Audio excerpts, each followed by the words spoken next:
Hello students, welcome to my channel social sciences with Pathak sir. आज हम लोग political science class 10th का chapter 1 पढ़ेंगे, जिसका नाम है पावर शेयरिंग।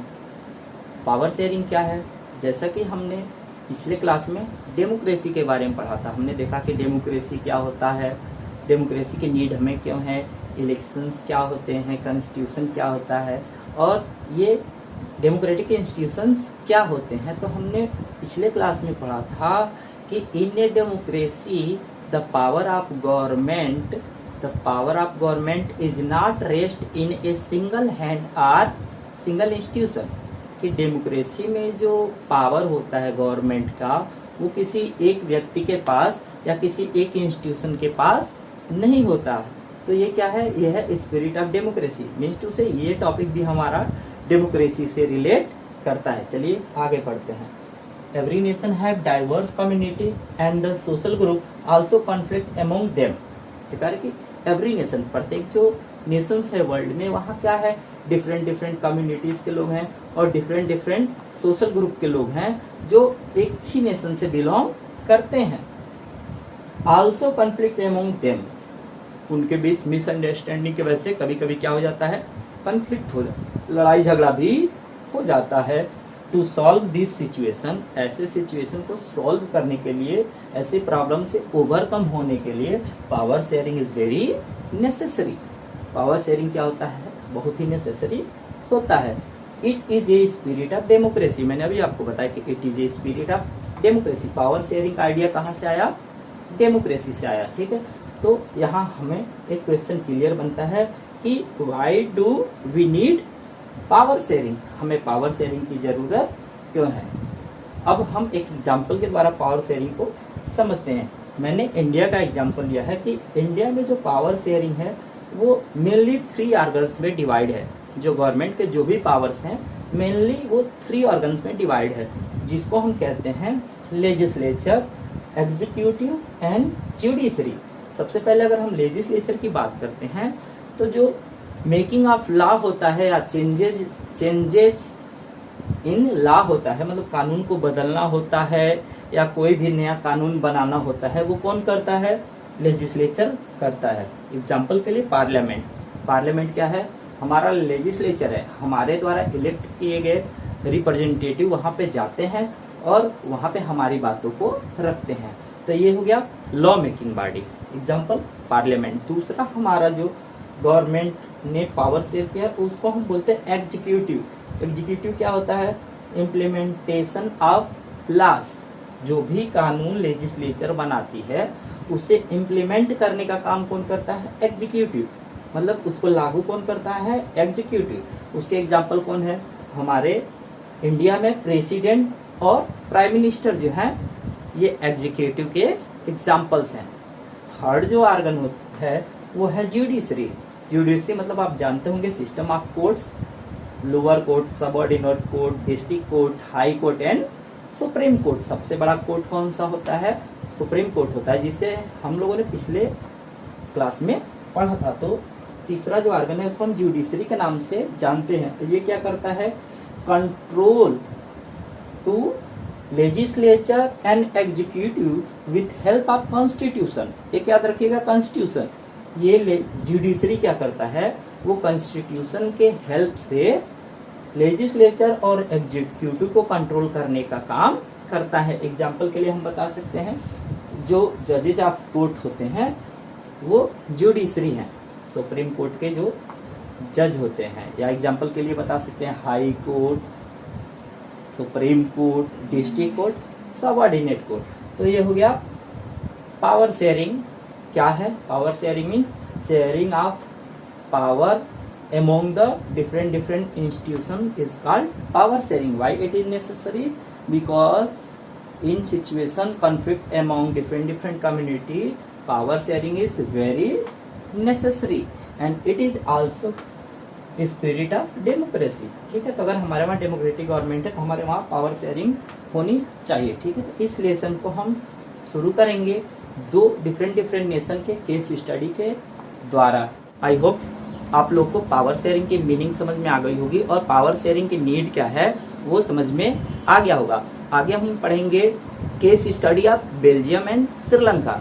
हम देखेंगे कि बेल्जियम और श्रीलंका में यह जो पावर शेयरिंग है ये कैसे इम्प्लीमेंट किया गया और उसकी नीड क्यों पड़ी। ठीक है, तो हम स्टार्ट करेंगे बेल्जियम के साथ। बेल्जियम क्या है? बेल्जियम यूरोप में एक नेशन है जो कि हमारे इंडिया के हरियाणा नेशंस के लगभग बराबर है। ठीक है, तो हम इस बेल्जियम के बारे में जानेंगे। सबसे पहले हम जानेंगे ethnic composition on base of language की लैंग्वेज के बेस पे जो बेल्जियम की कम्युनिटी थी वो कैसे डिवाइड थी। एथनिक मीन्स क्या होता है? आपके बुक में दिया है। एथनिक मीन्स होता है बिलोंगिंगनेस ऑफ सेम रिलीजन और कम्युनिटी।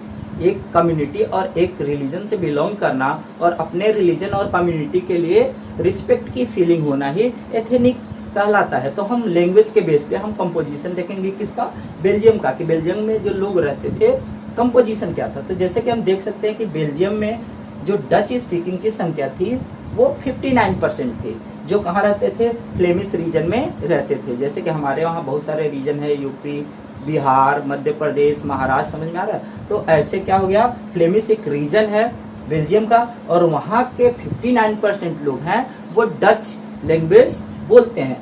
दूसरा जो फ्रेंच स्पीकिंग पीपुल जो है उनका जो पोर्शन है वो है 40%, मतलब बेल्जियम के 40% जो पीपुल हैं वो क्या बोलते हैं? फ्रेंच लैंग्वेज बोलते हैं और वो कहाँ रहते हैं? वेलोनिया रीजन में रहते हैं। ठीक है, तीसरा एक ग्रुप है जो जर्मन स्पीकिंग है, ये 1% है जो फ्लेमिश और वेलोनिया में बिखरे हुए है, स्केटर्ड है। तो ऐसे क्या है, जो बेल्जियम की पूरी कंट्री है वो एथनिक ग्रुप में डिवाइड है। ठीक है, लेकिन अगर इसी एथनिक ग्रुप कंपोजिशन को देखें तो ब्रुसेल जो कि कैपिटल सिटी है, ब्रुसेल जो कि बेल्जियम की कैपिटल सिटी है, वहाँ का जो कंपोजिशन है वो डिफरेंस है। वहाँ ब्रुसेल में डच स्पीकिंग की संख्या ओनली 20% है और फ्रेंच स्पीकिंग की जो पॉपुलेशन है वो 80% है। मतलब जो राजधानी है वहाँ पे मेजोरिटी किसकी है? फ्रेंच स्पीकिंग की। और अगर होल कंट्री की बात करें तो होल कंट्री में मेजोरिटी किसकी है? डच स्पीकिंग की। ठीक है, तो इससे क्या होता है कि धीरे धीरे जब डेवलपमेंट होता है तो डच स्पीकिंग के जो कम्युनिटी होती है वो सोचती है कि क्या हमारा पॉपुलेशन पूरे देश में ज्यादा है, हमारी मेजोरिटी है, तो रूल क्या होना चाहिए? हमारे कंट्रोल में होना चाहिए। Maybe the Dutch speaking take advantage of the overall majority in the country. मतलब जो डच स्पीकिंग है वो क्या चाहते हैं? वो मेजोरिटी का एडवांटेज लेना चाहते हैं। आप लोग जानते होंगे मेजोरिटी मीन्स क्या होता है? जिसके पास मेजोरिटी होती है वही गवर्नमेंट बनाता है। तो जो डच स्पीकिंग है ओवरऑल बेल्जियम में वो क्या चाहते हैं? वो चाहते हैं एडवांटेज लेना, किसकी? अपनी मेजोरिटी की। लेकिन जब मेजोरिटी क्या करेगी? एडवांटेज लेगी, सारा पावर्स को अपने पास रखेगी, तो इससे क्या होगा? It's led a massive partition.